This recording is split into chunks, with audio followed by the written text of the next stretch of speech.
On en vient à présent à cet employé de la Croix-Rouge enlevé au Yémen depuis décembre dernier, la jeune Nourane Ouass. Eh bien, elle est apparue dans une vidéo aujourd'hui, la première preuve de vie depuis son enlèvement il y a 5 mois.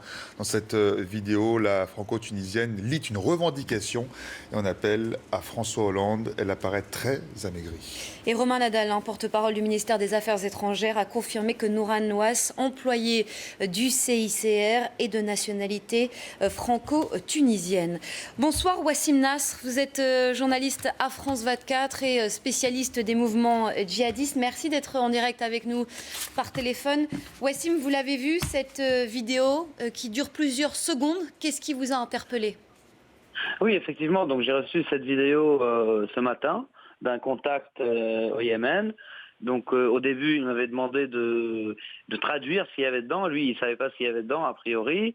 Donc j'ai reçu cette vidéo. C'est une vidéo de 39 secondes où on voit l'otage très affaibli, très fatigué, très maigre, et qui appelle donc à l'aide François Hollande, le président yéménite Abdrabou Mansour, mais aussi la coalition donc arabe avec l'Arabie Saoudite et le CICR, et elle dit très clairement qu'elle est très fatiguée, très malade et que sa vie est en danger. Par contre, elle ne parle pas des ravisseurs ni de ce que les ravisseurs demandent, ce qui peut laisser entendre qu'il y avait déjà des négociations en cours. Et d'un autre côté, donc d'après d'autres contacts que j'ai eus sur place, les ravisseurs, donc ce serait pour des motifs plutôt criminels. Elle s'est trouvée au milieu d'un conflit tribal et a priori sa nationalité, donc sa double nationalité ou sa nationalité française a été gardée plus ou moins secrète pour ne pas faire monter les enchères.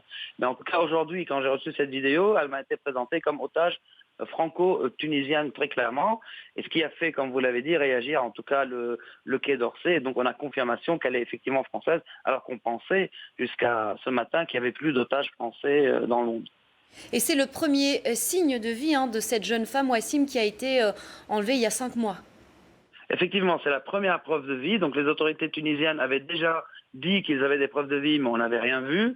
Et là, c'est la première fois, en tout cas, qu'une vidéo est rendue. Donc elle m'est parvenue, elle a été rendue publique, je pense, il y a encore quelques heures. Mais oui, effectivement, c'est la première preuve de vie de cette jeune femme qui a été kidnappée, il faut dire, à Sanaa.